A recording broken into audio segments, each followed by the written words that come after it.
بسم اللہ الرحمن الرحیم۔ ربیع الاول کا چاند نظر آنے کے فوراً بعد سے اس عمل کو پڑھنا شروع کر دیں۔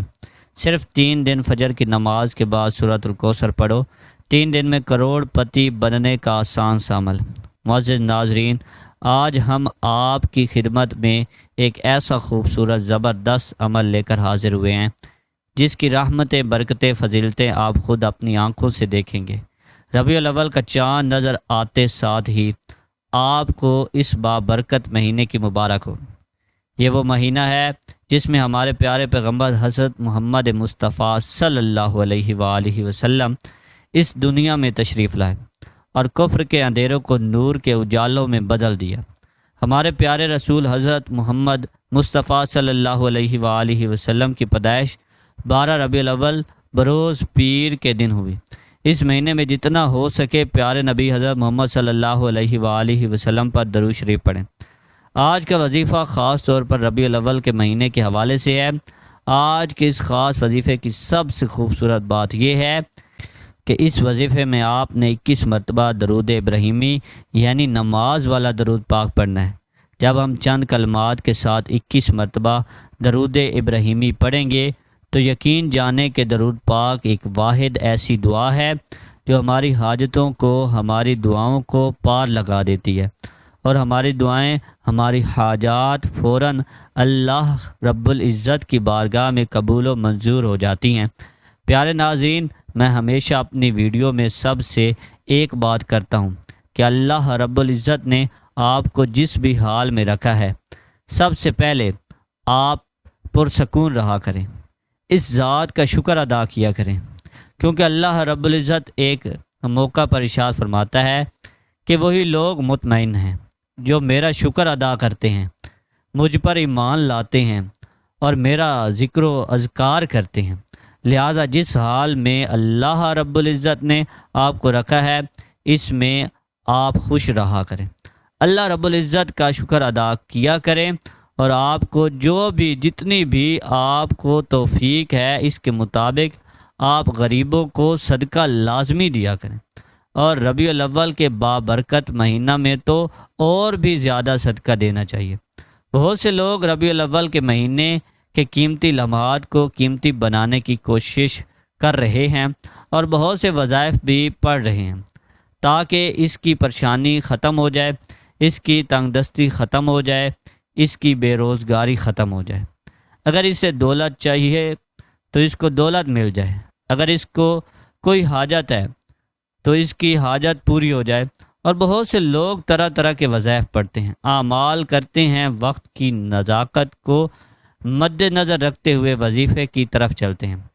یہ قرآن مجید کی سب سے چھوٹی سورت جس کو سورۃ الکوثر کہا جاتا ہے، یہ سورۃ الکوثر کا بڑا نایاب عمل ہے، بڑا قیمتی عمل ہے، اور اس کا پڑھنے والا بندہ ہمیشہ غنی رہتا ہے، کسی کے آگے ہاتھ نہیں پھیلانے پڑتے۔ وہ اللہ کی بارگاہ سے لاکھوں کروڑوں بھی مانگے تو اس رب کے خزانے میں کوئی کمی نہیں ہے۔ اور ویسے بھی یہ پیارے محبوب مصطفیٰ صلی اللہ علیہ وآلہ وسلم کی پیدائش کا مہینہ ہے۔ اس مہینے میں جو کوئی بھی میرے اللہ سے جو کچھ بھی مانگتا ہے، اللہ پاک اسے ضرور عطا کرے، صدقے میرے کریم محمد مصطفیٰ صلی اللہ علیہ وآلہ وسلم کے۔ ہر چیز پر اس کی قدرت ہے، ہر چیز پر اس کا قبضہ ہے، وہ جسے چاہے تھوڑا عطا فرماتا ہے، جسے چاہے زیادہ عطا فرماتا ہے۔ اس لیے آپ نے اس رب کریم کی بارگاہ الہی سے التجا کرنی ہے اور یہ کلمات پڑھ کر اللہ کی بارگاہ میں دعا کرنی ہے۔ آپ نے اس عمل کو کرنا ہے۔ اگر آپ کو مالی پریشانی ہے، اگر آپ کو اولاد کی وجہ سے کوئی پریشانی ہے، کاروبار کی وجہ سے کوئی پریشانی ہے، آپ کے گھر کے اندر کوئی مسائل، آپ کے گھر میں کوئی اولاد کا مسئلہ ہے، کسی بھی قسم کا کوئی بھی مسئلہ ہے، کوئی بھی پریشانی ہے، تو انشاءاللہ اللہ پاک ان کلمات کی برکت سے وہ پریشانی دور فرما دیتا ہے۔ ایک صحابی بیان کرتے ہیں، اس واقعے کے ساتھ میں بتا دیتا ہوں کہ وظیفے کی حقیقت کیا ہے اور اس وظیفے سے غم اور دکھ کیسے جھڑتے ہیں، کیسے دور ہوتے ہیں، بندے کی پیاس کیسے ختم ہوتی ہے۔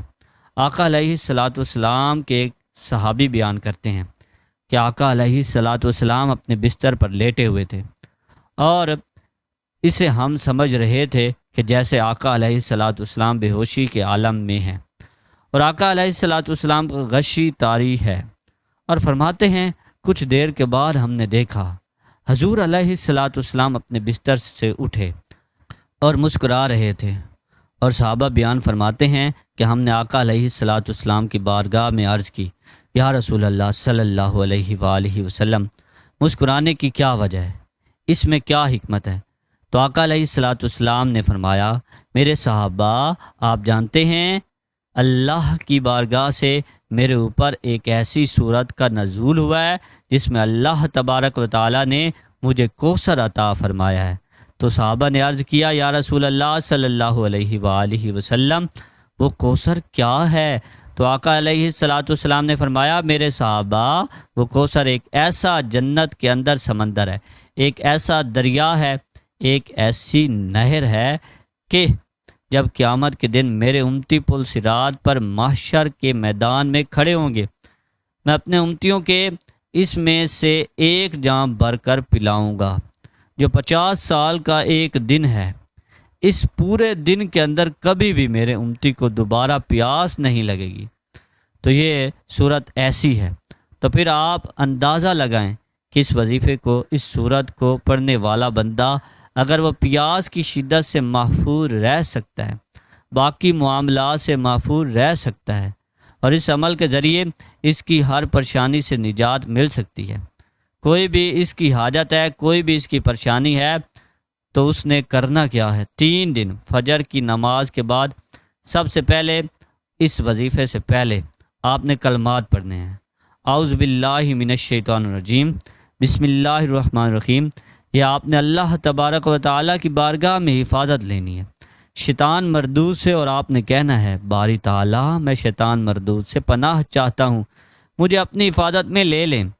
جب اللہ آپ کو اپنی حفاظت میں لے لے گا، پھر آپ کو دنیا کا کوئی غم آپ کے قریب نہیں آئے گا۔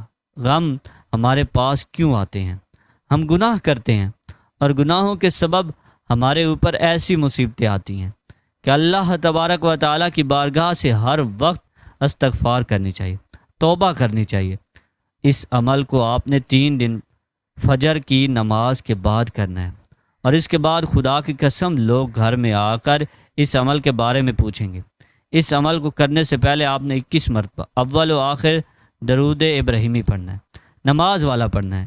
ایک دفعہ میرے ساتھ پڑھیں، اللہم صلی علی محمد و علی آل محمد کما صلیت علی ابراہیم و علی آل ابراہیم انک حمید مجید، اللہم بارک علی محمد و علی آل محمد کما بارکت علی ابراہیم و علی آل ابراہیم انک حمید مجید۔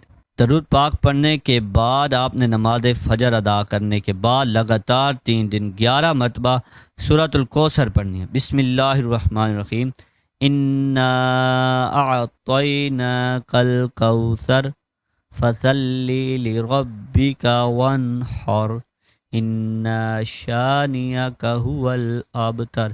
اس کے بعد آپ نے سورۃ الکوثر کو پڑھنا ہے۔ سورۃ الکوثر کی پہلی آیت انا اعطیناک الکوثر، یہ سورہ قرآن پاک کے 30ویں پارے میں ہے۔ یہ آیت پاک اور بے شمار رحمتوں اور برکتوں کا خزانہ ہے۔ یہ آیت رنج و غم کو دور کرتی ہے، قلب مومن کو فرحت و شادمانی اور خوشیاں دیتی ہے۔ یہ سورہ بہت ہی پاورفل ہے۔ اس وظیفے سے آپ کی ہر جائز خواہش پوری ہوگی اور آپ کی بڑی سے بڑی پریشانی ختم ہو جائے گی۔ یہ عمل ہے، یہ کسی کو خالی ہاتھ نہیں چھوڑتا۔ اللہ پاک ہر لحاظ سے مالا مال کر دیتا۔ اللہ کے خزانے اتنے وسیع ہیں، اور وہ ذات ایسی ایسی جگہ سے رزق دیتا ہے جہاں پر آپ سوچ بھی نہیں سکتے۔ سورۃ الکوثر وہ سورہ جو حضرت فاطمہ الزہرا کی شان میں نازل ہوئی، مکہ کے رہائشی جن کی سربراہی عاص بن وائل کر رہا تھا، حضرت محمد مصطفیٰ صلی اللہ علیہ وآلہ وسلم کا مذاق بناتے تھے اور انہیں ابتر کہتے تھے، نعوذ باللہ۔ اور یہ اس لیے کہتے تھے کیونکہ آپ صلی اللہ علیہ وآلہ وسلم کے بیٹے نہیں تھے جن سے آپ کی نسل پروان چڑھے، اور عرب لوگوں کے لیے بیٹے ہونا ایک نہایت قابل فخر بات ہوا کرتی تھی۔ آپ صلی اللہ علیہ وآلہ وسلم کے 2 بیٹے قاسم اور طاہر، جو کہ بی بی خدیجہ رضی اللہ تعالیٰ عنہ سے تھے، آپ صلی اللہ علیہ وآلہ وسلم کے دور میں ہی شہید ہو چکے تھے، اور اب کوئی بیٹا نہ تھا، جس کی وجہ سے بدو آپ کا ابتر کہنے لگے۔ اس سورہ کا شان نزول آپ صلی اللہ علیہ وآلہ وسلم کے دشمنوں کے لیے جواب تھا کہ اسلام اور قرآن ہمیشہ کے لیے ہے اور اللہ کی ذات سچی ہے۔ اور بعض علماء کے مطابق اللہ کا جواب سن کر آپ صلی اللہ علیہ وآلہ وسلم کو بے انتہا سکون ملا اور اپنے دشمنوں کی خوب پہچان بھی ہو گئی۔ حوض کوثر کی فضیلت حضرت ابو ہریرہ رضی اللہ تعالیٰ عنہ سے روایت ہے کہ حضرت صلی اللہ علیہ وآلہ وسلم نے فرمایا، میرے گھر اور ممبر کے درمیان بہشت کی کیاریوں میں سے ایک کیاری ہے، اور میرا ممبر قیامت کے دن میرے حوض پر ہوگا۔ اس کے علاوہ سورۃ الکوثر کے بہت فوائد ہیں۔ میاں بیوی کی محبت بڑھانے کے لیے سورۃ الکوثر لا علاج بیماری کا آخری علاج، شیاطین جنات کے لیے عجیب و غریب چیز ہے۔ دشمنوں کی زبان بند ہوگی، رزق میں برکت ہوگی، پیسوں کی کبھی کمی نہیں ہوگی۔ وظیفہ کرنے کے بعد اللہ کی بارگاہ میں رو رو کر گڑ گڑا کر دعا کرنی ہے، اے گناہ گاروں کو بخشنے والے، اے عیبوں پر پردہ ڈالنے والے، عظیم رب سب مسلمانوں پر اپنا رحم و کرم عطا فرما، تنگ دستوں کے رزق میں وسعت عطا فرما اور بیماروں کو شفا عطا فرما، آمین۔